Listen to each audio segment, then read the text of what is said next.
Hello,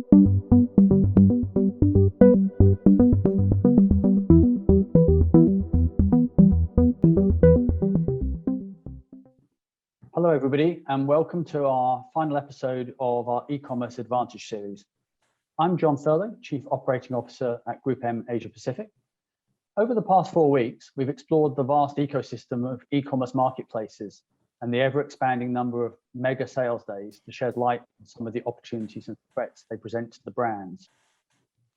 In the first episode, Criteo and Shopee shared findings from their data around Southeast Asia's double days, both of which point towards increasing sales and limited sign of consumer fatigue.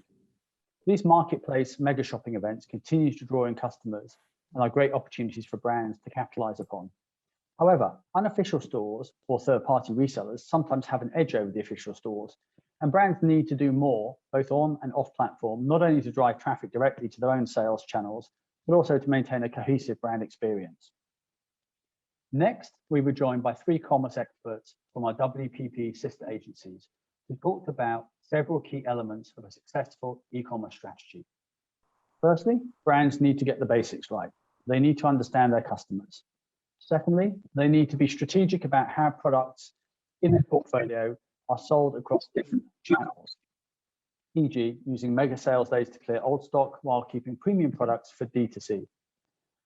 Thirdly, setting clear KPIs for each channel over a period of time. And finally, to maintain a consistent brand experience across all channels through look and feel, customer service, etc. In our third session, we talked with our head of e-commerce in China and learned that platform giants such as Taobao and Tmall are leveraging social and live commerce to tap into new customer segments. At the same time, they're encouraging existing customers to return through loyalty programs, offer greater discounts, exclusive access, etc. These trends are likely to make their way into the rest of Asia Pacific, and brands must be ready to activate an increasingly diverse ecosystem of platforms and partners. Finally, last week, we heard from one of our biggest clients, L'Oreal, and some very interesting outtakes. They feel that online commerce won't replace the physical retail shop, as there is still value in creating experiences that allow customers to feel and try a brand or product. The balance between both will ultimately be driven by the needs of the consumers in a market. Brand equity is of utmost importance to L'Oreal, and they spend a lot of time creating a uniform brand experience on every single customer touchpoint. They're also pioneers in using technologies such as AR and VR to encourage customers to try their product virtually. This was especially vital during the pandemic and in many ways placed L'Oreal ahead of the curve. Finally, L'Oreal stressed the need to nurture and invest in talent that can keep up with the ever-changing demands of the e-commerce industry, both on the brand side and the agency side. True digital transformation is fundamentally an organizational change. So this leads us very nicely into our 5th and final session today, where I'm joined by our regional agency e-commerce leaders, Cecile Courbon from Mindshare, Ranajit Ghosh from MediaCom, and Benjamin Wavemaker. And we will discuss how the brands and agencies are evolving to keep up and get ahead of the fast-changing e-commerce landscape and what needs to be done to really drive organizational change. So with that, to kick off, I'd like to ask Cecile to introduce herself, please. Hi, Jon. I'm Cecile Courbon. I'm the head of e-commerce for Mindshare APAC. I joined the company about 8 months ago, coming from a marketplace background. And before working for Marketplace, I was actually working for e-commerce enablers. So I'm an e-commerce expert for the region. I'm working in particular, and even in my previous role, I've been focusing on FMCG category, in particular health and beauty. And currently at Mindshare, the largest clients I'm working with is Unilever. Great. Thank you, Cecile. Benjamin. Hello, Jon. Hello, everyone. My name is Ben. I'm from Wavemaker. So I lead the e-commerce capabilities and tools development for Wavemaker across the region. So I came from the e-retailers background, from Amazon and from Lazada. So what I do there, basically I set up the supermarket channels for both e-retailers before I joined Wavemaker. So the current clients that I'm working with right now are Danone, Colgate, L'Oreal, and Huawei. Great, thanks, Ben. And Ranajit. Thanks, Jon. I'm Ranajit Ghosh. I'm head of e-commerce for MediaCom APAC. This is my 6 years with GroupM Network. Before this, I was responsible for setting up the e-com practice for India, where we have now got a large e-com practice across 25 brands. Here in Mediacom, I work across multiple brands, to name few: Mars, Fontera, Dell, SK2. I'm responsible for helping all the markets to grow the e-commerce practice, developing tools, helping them into winning the markets, winning the clients. That's being my role. Great, thanks, Ranajit. Let's get into some questions, and we'll start with you, Ranajit. We've heard a lot over the past 4 weeks, and I think some of the key questions which come up are things such as, with the e-commerce trends and patterns that we've observed, which ones do you think are particularly important for your clients? So, John, if you see last 2 years, last 18 months has been a very difficult time, very abnormal time. The clients has realized of the fact that they need to invest into commerce much more. They have advanced many of their investment in this last 18 months. What we are getting to understand from the clients most is that what clients are seeking is to break down of traditional siloed way thinking that governs what we do, how we use brand and performance marketing together. Improved integration of brand and performance marketing holds the promise of more consistent consumer experience, improved measurement, strong insights, better budget allocation, and overall more efficient marketing effort.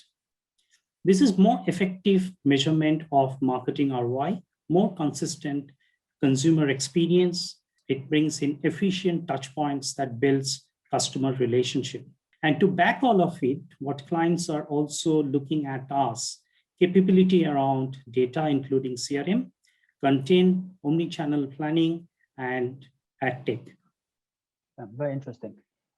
Ben, Cecile, what are your thoughts?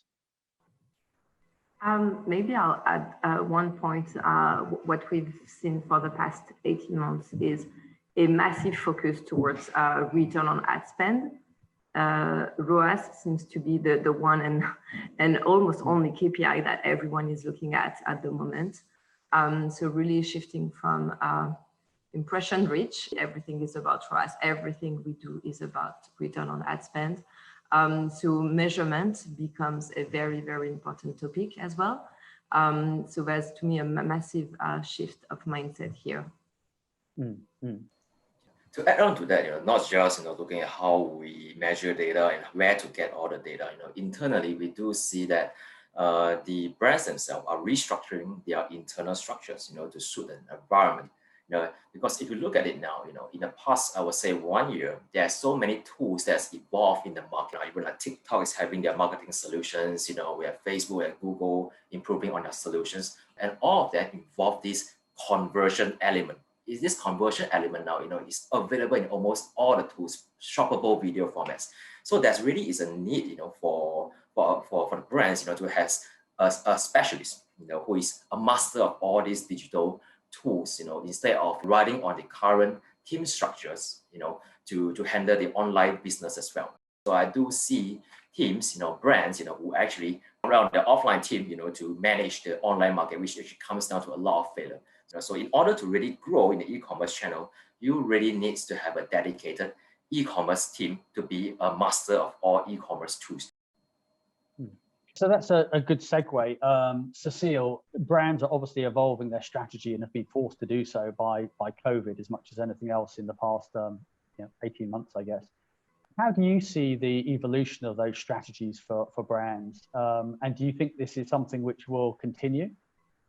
So there's a lot of things that are evolving, but to me, one thing that's most striking is the need for brands to set up direct-to-consumer ways of selling. And I don't mean necessarily having their own brand.com direct-to-consumer, but even going direct-to-consumer on marketplaces, which basically means not using e-distributors anymore, or using the e-distributors only for the back-end management of their store and of their ads.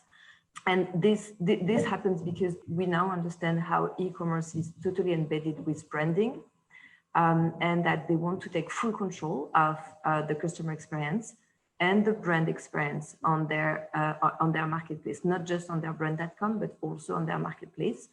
And this requires a massive changes in the way they operate with their distributors. So that's one of the massive change that we see. And obviously this cascade down, like Ben was saying, also in the organization. You need different skill sets, you need different teams. And on top of it, of course, you need different skill sets and different teams to run e-commerce. So there's also implication in the logistic, in really every step of your organization. So yes, it has to be here to stay, because the changes that the companies are currently doing are too massive and have too much implication to just be COVID quick changes that they're doing. To me, there's really a massive change in the way they operate, and that for sure will stay. Ben, Ranajit, any views on this?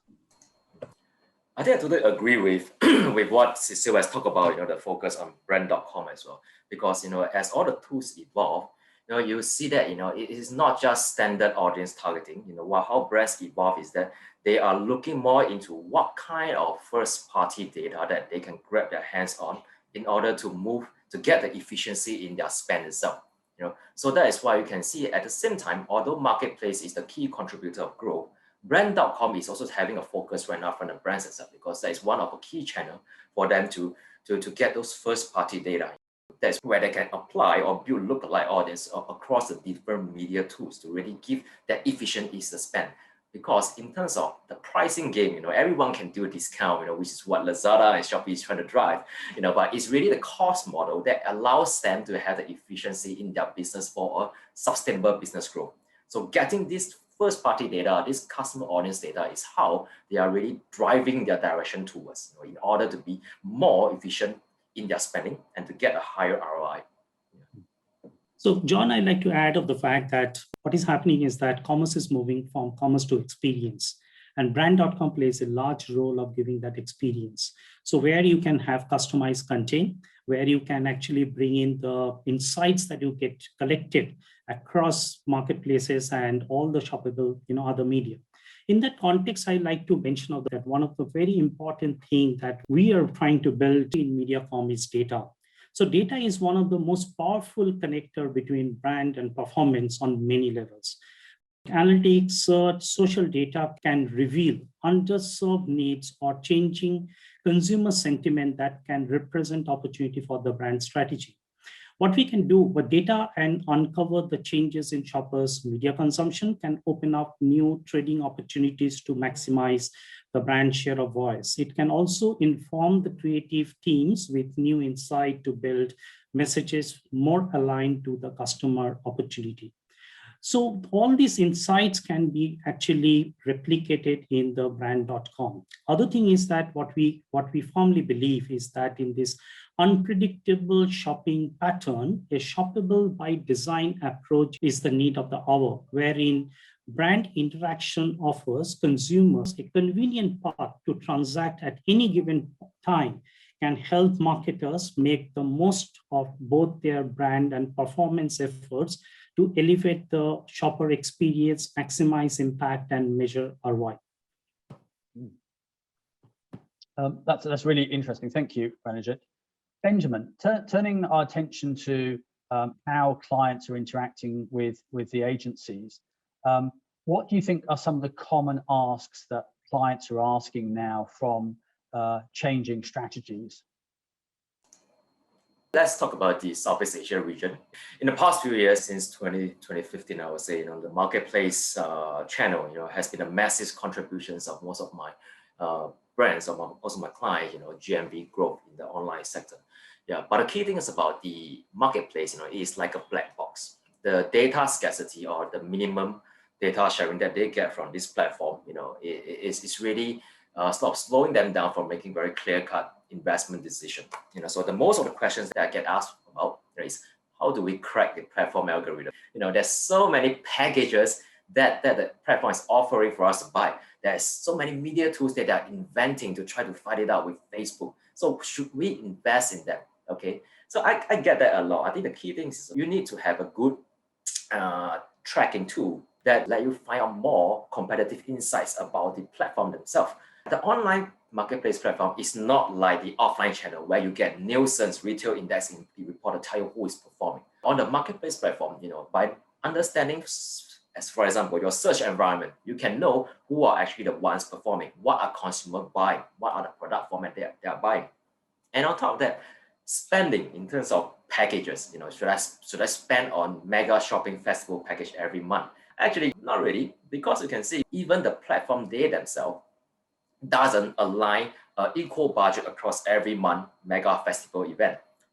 So most important thing is understand the content capability of every platform, what they has to offer, what is the role between setting up a shop in the marketplace platform and listing your items in their supermarket channel.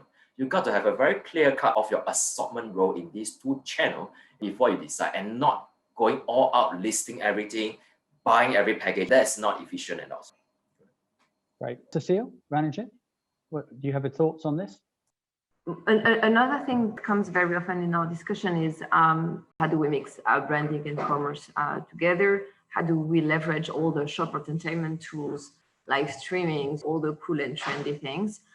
These are still really top questions that we get coming from our clients.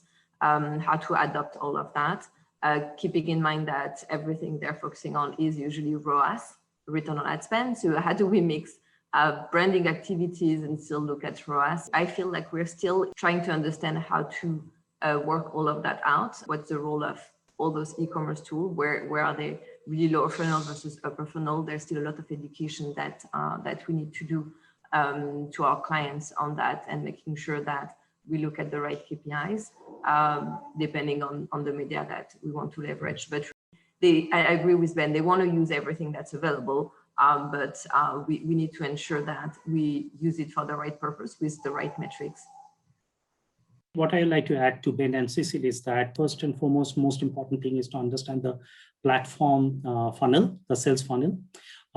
We should keep on collecting retail data so that we have got a far better understanding on the category and the shopper behavior. Shopper insight is extremely important.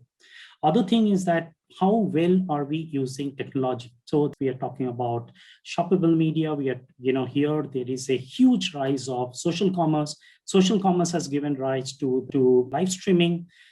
Assisted commerce, voice commerce is becoming so popular. And that is where, if you see, even after the paid checkout, the CRM program, the chats are becoming so important to guide the consumer, and the satisfied consumers are coming back because of all these tools that we are using. Also, these are tools like your assisted voice commerce or live stream, and then your CRM helps us to build a satisfied customer, because if the customer is unsatisfied, the repeat purchase is never going to happen. Got it. Thank you. So with this plethora of new opportunities and changing requirements for clients to adapt their strategies, one of the challenges I think that we all face is that the clients come to the agencies and obviously have new types of requirements of services and capabilities. I'm interested to get some perspective from the three of you on how your agencies are adapting to that, and what sort of new services, skill sets, and developments you're putting into place to better serve the client. Maybe Cecile, you'd like to start? Yes, sure.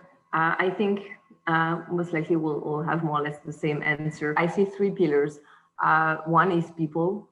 We need to have the right people with the right skills, which means two things. It means upskilling our existing performance experts to understand e-commerce more on the commercial side. I think our experts know really well about media, but they might like a bit what are the commercial implications of what they're doing. And to get the full grasp of e-commerce media, you really need to understand both end to end. So upskilling the team is really one of the big focus we have. Of course, we're also hiring e-commerce experts who are less on the media side, but more on the commercial side, so that we have both knowledge into the agency. And I think the two other factors will be around technology. And I think Ron would love to discuss more about that. And the last one will most likely be partnership. we need to build partnership with all those new partners that where we're spending. So to me, that's really the key pillars: getting the people, the technology, and the partnership. And I will let my colleagues, I'm sure they want to say more about those two other points. Sure. Ben, would you like to go next? Yeah, I think Cecile has highlighted most of the point. So I think one very important thing is really the mindset. What we have been pushing down at Wavemaker is that being a master of digital marketing, driving offsite traffic, using all those tools, we are already part of e-commerce. So there's no separate between digital and e-commerce. We are all in this together in one big ecosystem. So that is the first mindset that we are pushing down to our Wavemaker team. And the second is, of course, really developing the tools, the dashboards required for them to be the expert, to be able to front a conversation with the clients. And the third, where we strive very hard to put to ensure is that actual practitioner. Everything starts from the scratch, right? When programmatics came out, everyone was so worried about it. Wow, what's that? How does it work? But now it's just like bread and butter for everyone. Yeah. So the same thing is we need to have a good mindset, and that's how we are pushing our people. And like what Cecile has said, we are really engaging, hiring more e-commerce specialists, especially those with marketplace background, who are able to connect the dot, from offsite tools to on-site media tools to really service our client to have a complete loop of offering for our clients there. So for us in Mediacom, we are doing it in a few folds. What we have told ourselves that we will definitely have a best of practice and the talents when it comes to performance marketing off platform and on platform. So when it comes to the data, content, technology, what we are doing is two things. One is that within GroupM, within Mediacom, there are multiple community and work stream which is going on. So we want to be part of it so that we learn from each of it. We have got the three-tier approach into a whole practice: global, regional, and the markets. We have got a community that we have created out of the e-commerce enthusiastic people who have got, a lot of interest, and it can be from analytics team, system analytics. It doesn't necessarily need to be only e-com. So we have got our community where we are meeting once in a month and discussing who is doing what, because we firmly believe that as an individual, we cannot be doing everything. So we can learn from each other, and that is how we can grow. We are doing the same thing with our friends in Mindshare, Wavemaker, and GroupM, where we are exchanging what we are also going back and telling them what we are doing, and we are also learning from them, obviously keeping the client confidentiality in mind. And then we have got the same team going with the markets, because markets are very close to the platform, and they also bring in a lot of unique learning and skills, which we can get it adapted for the other clients. So primarily collaboration and building the core practice is what is Mediacom trying to do. Great, thanks for sharing that. I think our last question for today is a people-related question, but slightly the other end of the scale. So you've talked a lot about how your agencies are evolving and you're developing and training as an organization. In our conversation with L'Oreal last week, they talked about the importance of nurturing talent in this space. And so I'd like to ask each of you for some advice that you would give to perhaps some of our newer joiners or some of our younger members within our agency teams. What's the one thing that you would counsel them to do to ensure that they individually can continue to learn and grow in the e-commerce space? And maybe Ben, you'd like to start that one. I think it goes down to a lot of test and learn. I think what our advice to them is that don't be afraid to try out things, because like I said, in e-commerce, it's not like you invest $1 and you get $10 back. So there's so many tools that comes out. In fact, everyone right now is in the test and learn stage. So go and pick up on every tools, understand each of their content and capabilities, so that you know what to tailor for your brands, for your clients. Even on the brand side as well. I think the digital marketing team, we need to understand what are all the tools available right now, because everyone is in the test and learn stage right now, trying to make use of the tools that give them the best efficiency. So the first one to get out of the test and learn stage is the one that's going to have a competitive advantage over everyone, and even within our agency ourselves as well. Being able to understand which media tool actually drives the best ROI for specific category brands. Being able to understand that, you'll be able to catch hold of your client's business well, get a good grasp of it. So go ahead, and just try out, test and learn. Don't need to worry about making mistakes. Yeah. grow fearless. Yeah. Ranajit? So my message to my young colleagues will be that, firstly, to understand the consumer journey well. Secondly, to understand the platform well. And thirdly, they will be very successful because these themselves are a big buyer online. Their research, their purchase, everything is around that. Okay, so they will pick it up very easily. So they also come with a fireless mind, because if you ask someone with a 10 years experience, 12 years experience to adopt new things, the first thing that they say that, oh, that is a platform that I am not used to, I don't know, etc., etc. But the best part about these young talents are that they are open-minded, they themselves are the big user of it, they think like this, so therefore they will adapt it to this far better. What we need to do is that we need to give them a good direction, whether it's to understand consumer journey, whether to understand the platform, or to give them some hand holding when it comes to performance marketing and content. And Cecile? Just to build on that, one thing that is important to keep in mind is that the marketplace platforms have been created for anyone to be able to sell. Anyone can open a store and sell products and buy media on those platforms, more or less anyone. So it's not rocket science. It's not made for experts. It's made for everyone. So go and try it because it's easy to use. And I think that's a very important point. One key thing that I've created a very big training for Mindshare that we roll out two years in a row. We had about 180 participants who have graduated from this training over the past 2 years. And this training comes together with assignments. One of the assignments that I gave to my team is open a store on Lazada, open a store on Shopee, and see what it looks like. Look at the back end, because if you understand what it is to be a seller, you will know how to boost yourself. So really place yourself on the other side, on both sides actually, as a seller and as a buyer. Usually most people are already buyers, so that helps, but go on the other side, look at what it is to be a seller, and you'll understand the platform very quickly if you do that. Great. What an inspiring way to finish our session today. That brings us to the close of this episode. I'd like to thank my colleagues, Cecile, Ben and Ranajit, for joining me today. And it also brings us to the close of the series of e-commerce. So if you've watched all 5 episodes, I hope you've enjoyed them, and we look forward to seeing you again soon. Bye-bye.